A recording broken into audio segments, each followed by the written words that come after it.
प्रिय विद्यार्थियों, अपन पढ़ रहे हैं स्पेक्ट्रोस्कोपी और उसमें अपन पढ़ेंगे आज इलेक्ट्रोमैग्नेटिक वेव्स। श्वेत या दृश्य प्रकाश एक प्रकार के विद्युत चुंबकीय विकिरण हैं जिनके बारे में सबसे पहले मैक्सवेल ने 1864 में जानकारी दी थी।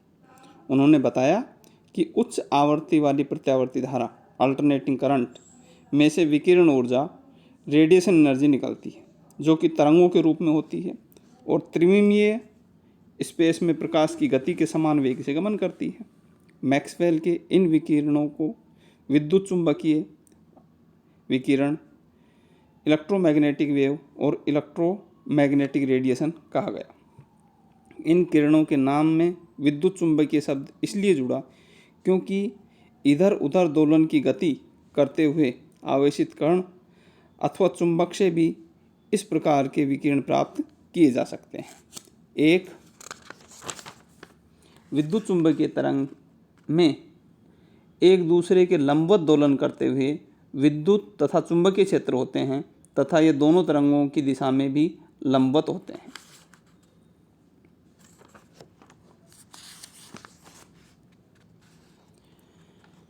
अब अपन बात करेंगे स्पेक्ट्रा की। उत्सर्जन व अवशोषण spectra, emission and absorption spectra. Spectra दो प्रकार के होते हैं, क्रम से उत्सर्जन और अवशोषण। जैसा कि आपको अभी बताया, उत्सर्जन स्पेक्ट्रा में किसी पदार्थ को ऊर्जा दी जाती है। उच्च ऊर्जा वाले पदार्थ के अणु या परमाणु अतिरिक्त ऊर्जा को विद्युत चुंबकीय विकिरणों के रूप में उत्सर्जित कर देते हैं। ये विकिरण डिटेक्टर से होते हुए रिकॉर्डर में जाते हैं और हमें उत्सर्जन स्पेक्ट्रा प्राप्त होता है। अवशोषण स्पेक्ट्रा में किसी पदार्थ में से विद्युत चुंबकीय विकिरणों गुजारा जाता है। इनमें से कई विकिरण पदार्थ के अणुओं या परमाणु द्वारा अवशोषित हो जाते हैं, लेकिन कुछ ही विकिरण पदार्थों में से वापस निकलते हैं जिन्हें डिटेक्टर के द्वारा रिकॉर्ड किया जाता है, जहां इसका अवशोषण स्पेक्ट्रम प्राप्त होता है। ये उत्सर्जन अथवा अवशोषण स्पेक्ट्रा फिर दो भागों में बट जाते हैं बेटा। एक तो सतत स्पेक्ट्रम और एक असतत स्पेक्ट्रम। सतत या कंटिन्यूस स्पेक्ट्रम, उस स्पेक्ट्रम को सतत स्पेक्ट्रम कहते हैं जो लगातार होता है, जिसमें कोई सीमा विभाजन नहीं होता है। दृश्य प्रकाश को प्रिज्म में से गुजारने पर जो स्पेक्ट्रम प्राप्त होता है वह इस प्रकार का सतत स्पेक्ट्रम होता है। इस स्पेक्ट्रम में सातों रंग VI, BG, YUR, विबग्योर, बैनी, आहैपी, नाला एक दूसरे से इस प्रकार से विसरित होते हैं कि उन्हें अलग कर पहचानना मुश्किल होता है। तो इस तरह से बेटा जो सतत स्पेक्ट्रा होता है वो हमें प्राप्त होता है। और जो असतत स्पेक्ट्रा होता है उसके अंदर हम क्या करते हैं, उसमें बेटा हम ये खंडों में विभाजित होता है। इन खंडों के आकार के हिसाब से असतत स्पेक्ट्रा दो प्रकार के होते हैं, रेखीय अथवा परमाणु स्पेक्ट्रा। इस प्रकार के स्पेक्ट्रम में अलग अलग तरंगदैर्घ्य व तरंग संख्या से संबंध कई रेखाएं होती हैं। इस प्रकार के स्पेक्ट्रम गैस अथवा वाष्प अवस्था में परमाणुओं द्वारा प्राप्त होते हैं। इन्हें परमाणुीय स्पेक्ट्रा, एटॉमिक स्पेक्ट्रा भी कहते हैं। परमाणुओं में इलेक्ट्रॉनों के विभिन्न ऊर्जा स्तरों में संक्रमण के कारण स्पेक्ट्रम की कई रेखाएं प्राप्त होती हैं। प्रत्येक तत्व का एक अभिलाक्षणिक रैखिक स्पेक्ट्रम होता है। रैखिक स्पेक्ट्रम यदि उत्सर्जन प्रकार का हो तो काली सतह पर चमकीली रेखाएं प्राप्त होती हैं, और यदि अवशोषण प्रकार का हो तो चमकीली सतह पर काली रेखाएं प्राप्त होती हैं। बैंड या आणविक स्पेक्ट्रम और मॉलिक्यूलर स्पेक्ट्रम, इस प्रकार का स्पेक्ट्रम पट्टियों या बैंड के रूप में प्राप्त होता है। ये स्पेक्ट्रम पदार्थों के द्रव अवस्था अथवा विलयन अवस्था में प्राप्त होते हैं, जिनमें पदार्थ आणविक अवस्था में होते हैं। इस कारण इन्हें आणविक स्पेक्ट्रा भी कहते हैं। बैंड या आणविक स्पेक्ट्रा की जनरेशन कैसे हुई, कैसे उत्पन्न हुआ? अणुओं द्वारा ऊर्जा के अवशोषण अथवा उत्सर्जन से आणविक स्पेक्ट्रा की उत्पत्ति होती है। भिन्न भिन्न ऊर्जा के विद्युत चुंबकीय स्पेक्ट्रम से अणुओं में भिन्न भिन्न प्रकार के प्रक्रम उत्पन्न होते हैं। इनके आधार पर आणविक स्पेक्ट्रा को तीन भागों में बांटा जा सकता है। पहला घूर्णन स्पेक्ट्रा, रोटेशनल स्पेक्ट्रम।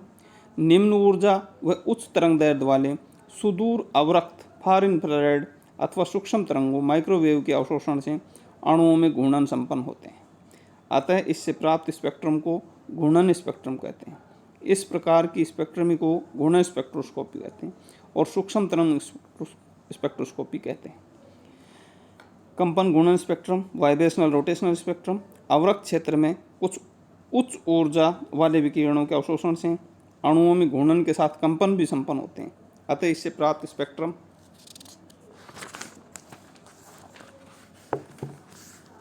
कंपन घूर्णन वाइब्रेशनल रोटेशनल स्पेक्ट्रम अथवा अवरक्त स्पेक्ट्रम कहलाते हैं। थर्ड है इलेक्ट्रॉनिक स्पेक्ट्रम। जब पदार्थ में से अवरक्त से भी उच्च ऊर्जा वाले दृश्य एवं परावैंगनी विकिरणों को गुजारा जाता है तो उच्च ऊर्जा के अवशोषण से अणुओं के इलेक्ट्रॉनिक संक्रमण संपन्न होते हैं। अतः इनसे प्राप्त स्पेक्ट्रम को इलेक्ट्रॉनिक स्पेक्ट्रम अथवा अवरक्त एवं सूक्ष्म अल्ट्रावायलेट एवं विजिबल स्पेक्ट्रम कहा जाता है और इस प्रकार की स्पेक्ट्रोस्कोपी को यूवी स्पेक्ट्रोस्कोपी कहते हैं। अवशोषण स्पेक्ट्रम की यौगिकों की आणविक संरचना निर्धारण में अत्यंत महत्वपूर्ण भूमिका रही है बच्चों। रसायन विज्ञान में यौगिकों की आणविक संरचना ज्ञात करने के लिए कई भौतिक एवं विश्लेषणात्मक विधियां रही हैं। भौतिक विधियों में पृष्ठ तनाव, श्यानता, अपवर्तनांक, द्विध्रुव आघूर्ण आदि का उल्लेख किया जाता है, जिनमें अणुओं की ज्यामिति, बंध कोण आदि का ज्ञान होता है। रासायनिक विधियों में यौगिकों की विभिन्न रासायनिक अभिक्रियाओं जैसे ऑक्सीडेशन, रिडक्शन तथा वृहद अणुओं के लिए ऑक्सीकरण युक्त निम्नीकरण, ऑक्सीडेटिव डिग्रेडेशन आदि विधियां सम्मिलित हैं, जिनमें छोटे अणुओं तथा वृहद अणुओं को तोड़कर उन्हें छोटे खंडों में विभाजित किया जाता है। वर्तमान में स्पेक्ट्रोस्कोपी के ज्ञान से रसायन जगत में एक क्रांतिकारी परिवर्तन आया है और अब पुरानी विधियों की तुलना में अणुओं की संरचना को ज्ञात करना काफ़ी सहज और सरल हो गया है। हम जानते हैं कि अणु भले ही वृहद अणु ही क्यों न हों, इतने सूक्ष्म होते हैं कि उन्हें किसी सूक्ष्मदर्शी की सहायता से भी देख पाना संभव नहीं है। लेकिन स्पेक्ट्रोस्कोपी एक ऐसी टेक्निक है जिससे इस अणु की संरचना के बारे में इतनी शीघ्र और इतनी ठोस जानकारी हमें प्राप्त हो जाती है। यौगिकों की आणविक संरचना ज्ञात करने में स्पेक्ट्रोस्कोपी की कुछ पुरानी विधियां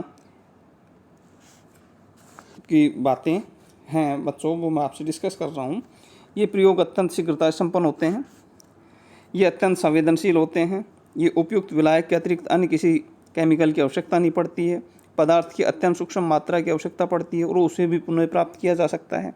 इसके आंकड़े अत्यंत विश्वसनीय होते हैं और स्थायी रिकॉर्ड के रूप में प्राप्त होते हैं।